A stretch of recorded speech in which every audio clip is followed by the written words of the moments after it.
क्यों हमारे प्रार्थना का उत्तर परमेश्वर हमें नहीं देता है? क्या परमेश्वर के कान बहरे हो गए हैं? क्या परमेश्वर हमारे प्रार्थना को नहीं सुनता है? आखिर क्यों नहीं सुनता है? तो मेरे प्रियो, अगर जो आप इन सारे सवालों से आप जूझ रहे हैं, आप लगातार प्रार्थना करते जा रहे हैं और परमेश्वर आपकी प्रार्थना को नहीं सुन पा रहा है, क्या कारण है? वो कारण मैं आपको इस वीडियो के माध्यम से, वो प्रार्थना का उत्तर न मिलने का क्या कारण है, वही कारण मैं आपको इस वीडियो के माध्यम से आज मैं आपको बताना चाहता हूँ। इस विषय पर मेरा ये दूसरा वीडियो है।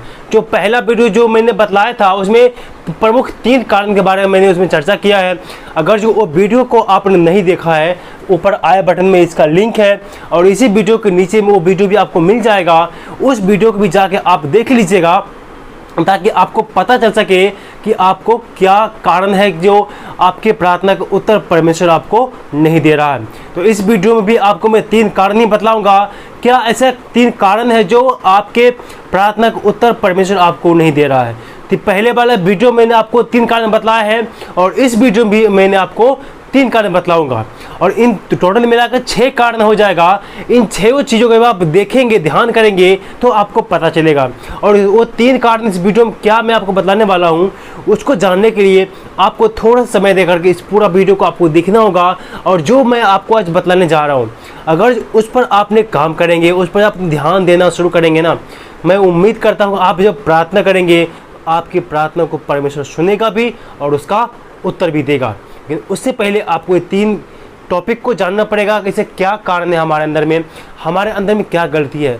दोस्तों, होता क्या है, बहुत लोग प्रार्थना करता है, बहुत लंबे समय से प्रार्थना करता है, उनके प्रार्थना का उत्तर जब नहीं मिलता है तो वो अपने आप को जांचने के बजाय वो परमेश्वर को जांचने लगता है, परमेश्वर को जज करने लगता है कि परमेश्वर में कोई सामर्थ्य नहीं है, परमेश्वर में कोई दम नहीं है।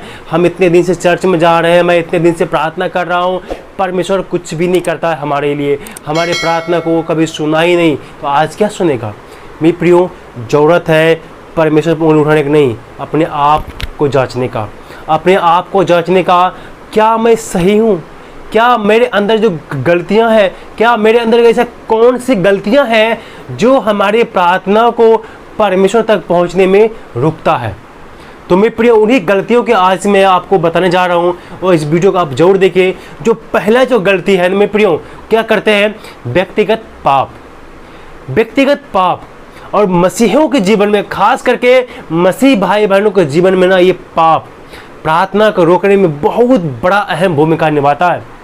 अगर जो आप एक मसीह हैं और आप लगातार प्रार्थना करते जा रहे हैं और लगातार आप पाप भी करते जा रहे हैं, तो वैसी स्थिति में आपका उत्तर, आपके प्रार्थना का उत्तर वो परमेश्वर आपको कभी भी नहीं देगा।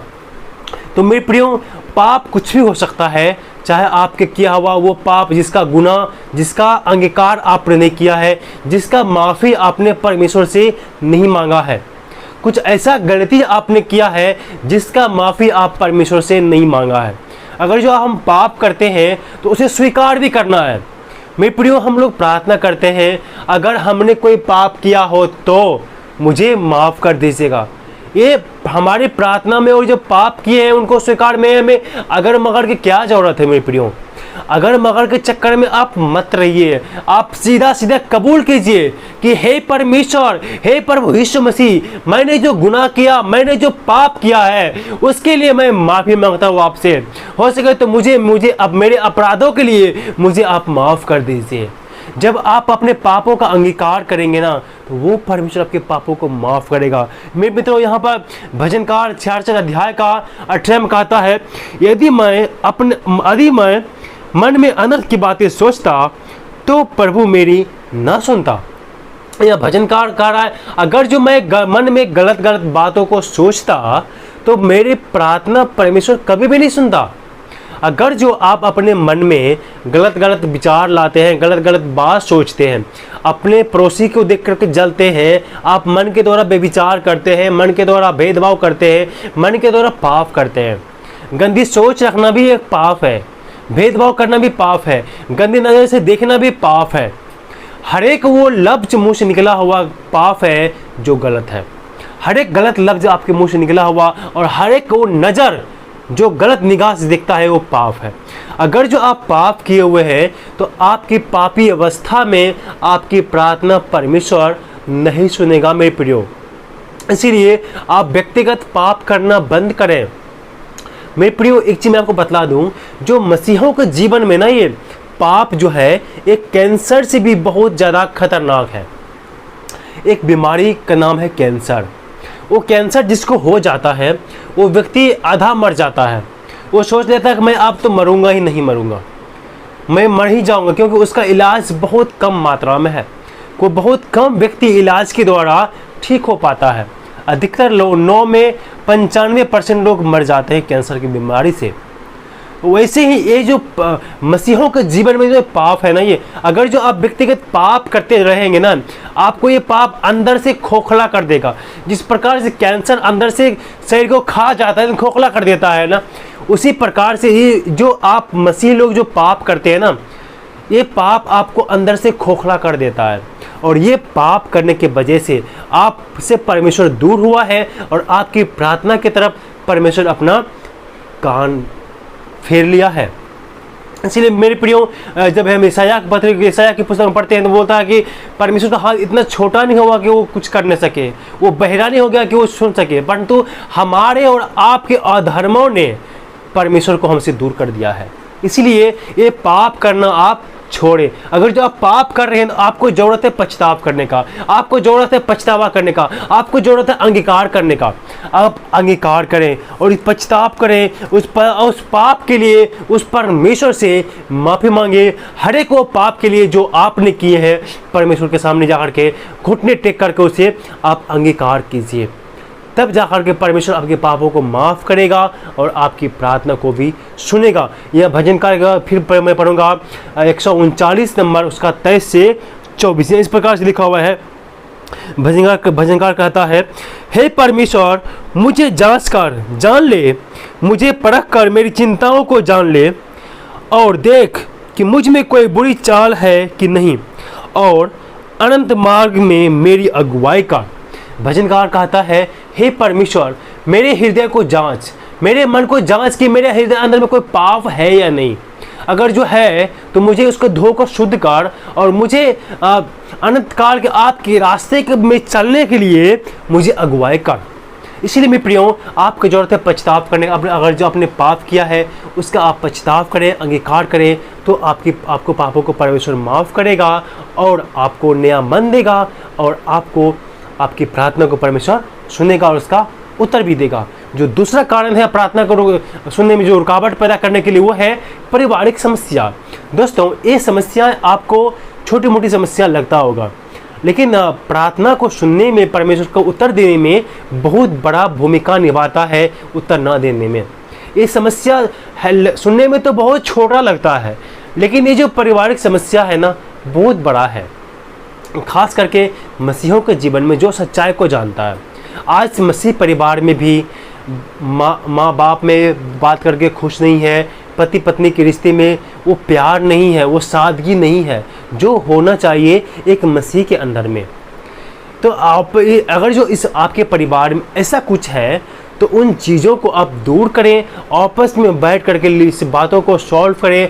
जो छोटी मोटी बातें हैं इसको आप आपस में बात करके निपटारा करें। आपका परिवार जब खुशहाल होगा, आप जब पूरे परिवार को मिल करके प्रार्थना करेंगे उस परमेश्वर से, तो परमेश्वर आपकी प्रार्थना को जरूर सुनेगा।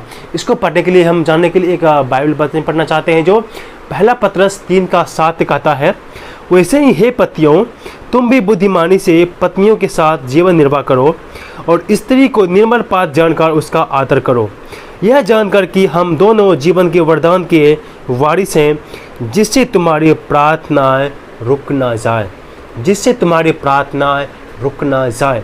मेरे प्रियो, यह वचन पौलुस साफ साफ कहता है, अगर जो पति पत्नी में बीच में झगड़े होते हैं तो एक दूसरे के हमको सहना है और एक दूसरे को आदर सम्मान करना है। चाहे पति हो या पत्नी, एक दूसरे को सम्मान देना है, सम्मान पूर्वक रहना है और झगड़े को नहीं करना। अगर जो झगड़े होते हैं उसे आपस में बैठ के विचार करके उन चीज़ों को ख़त्म कर दे। अगर जो ख़त्म नहीं करेंगे तो हमारे प्रार्थना को परमेश्वर नहीं सुनेगा। ये लिखा हुआ है ना, जिससे तुम्हारी प्रार्थना रुक ना जाए। अगर जो आपके परिवार में झगड़े होते हैं, क्लेश होते हैं, इस स्थिति में भी आपकी प्रार्थना को परमेश्वर उत्तर नहीं देगा। इसीलिए आपको चाहिए पूरे परिवार को मिल करके प्रार्थना करें, और झगड़े को ख़त्म करके पूरे परिवार मिलकर जब प्रार्थना करेंगे तो आपकी प्रार्थना का उत्तर परमेश्वर आपको जरूर देगा। और हम देखते हैं तीसरा कारण क्या है प्रार्थना को उत्तर ना मिलने के लिए, वो है ज़रूरतमंदों की मदद ना करना। मेरे मित्रों, बहुत सारे मसीह भाई बहनों को हम देखते हैं जिसके पास ज़रूरत से ज़्यादा धन है या ज़रूरत से ज़्यादा चीज़ है या कोई सामान है, तो दूसरों को वो मदद नहीं करते, अपने सुख सुविधा में, अपने भोग विलास में उसे उड़ा देते हैं। हम यहाँ तक के लोग हम देखे हैं कि उनके पास सामान है, वो सड़ रहा है, ख़राब हो रहा है, लेकिन दूसरों को मदद करने के लिए उनको नहीं देते हैं। क्यों? क्योंकि उसे जलते हैं, क्योंकि हम उसे देंगे वो हमसे आगे निकल जाएंगे। लेकिन एक मसीह लोगों को, एक मसीह परिवारों को इस प्रकार का बर्ताव, इस प्रकार के व्यवहार शोभा नहीं देता है। आपको जहाँ तक परमेश्वर ने आशीष दिया है, जो भी आपके पास आज है वो परमेश्वर को दिया हुआ है। वो परमेश्वर ने आपको इसलिए नहीं दिया है कि आप अपने भोग विलास में, सुख सुविधा में उसे उड़ा दो। आपको इसलिए दिया है ताकि आप परमेश्वर के लिए बेहतर कर सको और आप ज़रूरतमंदों को मदद कर सको। अगर जो आपके पास पैसे हैं तो आप उस गरीब लोगों को जिसके पास नहीं है, सच में ज़रूरत है, तो आप उनको मदद कर सकते हैं। आपके पास शर्ट कपड़े एक्स्ट्रा है, ज़्यादा है, तो उन गरीब लोगों को, खास करके मसीह भाई बहनों को भी जिसके पास नहीं है, उसको आप दे करके उनकी ज़रूरतों को पूरा कर सकते हैं, उनको आप मदद कर सकते हैं। अगर जो आप मदद नहीं करते हैं तो वो भी आपके लिए पाप है, और अगर जो आप पाप करेंगे तो परमेश्वर आपकी प्रार्थना को नहीं सुनेगा। इसीलिए मेरे मित्रों, हमें दूसरों को भी मदद करना चाहिए। हमें नीति वचन 21 के 13 कहता है, जो कंगाल की दुहाई पर कान न दे वह अब पुकारे और उसकी सुनी ना जाएगी।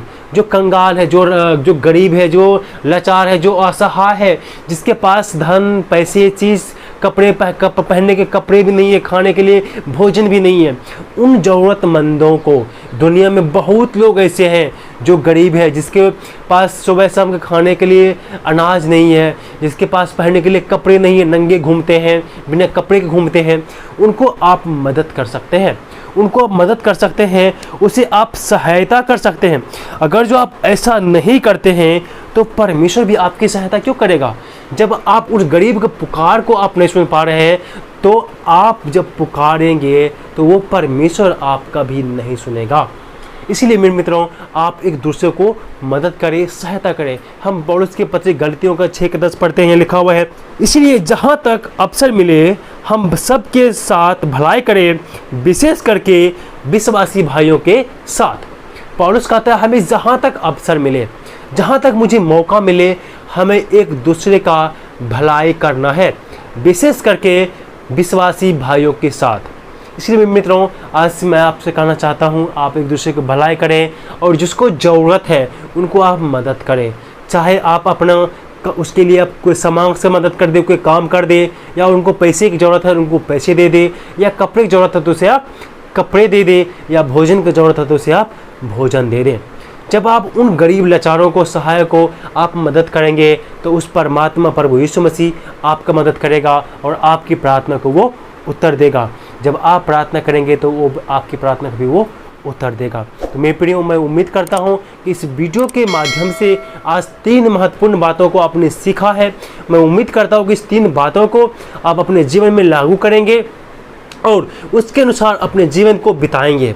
तो दोस्तों, अगर आप चाहते हैं कि ये जो जीवन, ये जो उद्धार, ये जो जानकारी आपको मिला है, ये दूसरे भाई बहन तक पहुँचे, तो प्लीज़ इस वीडियो को एक लाइक कर दीजिएगा, क्योंकि लाइक करने से मुझे मोटिवेशन मिलता है और मैं आपके लिए ऐसे ही परमेश्वर के वचन ढूंढ के लाता हूँ और आपको सिखाता हूँ।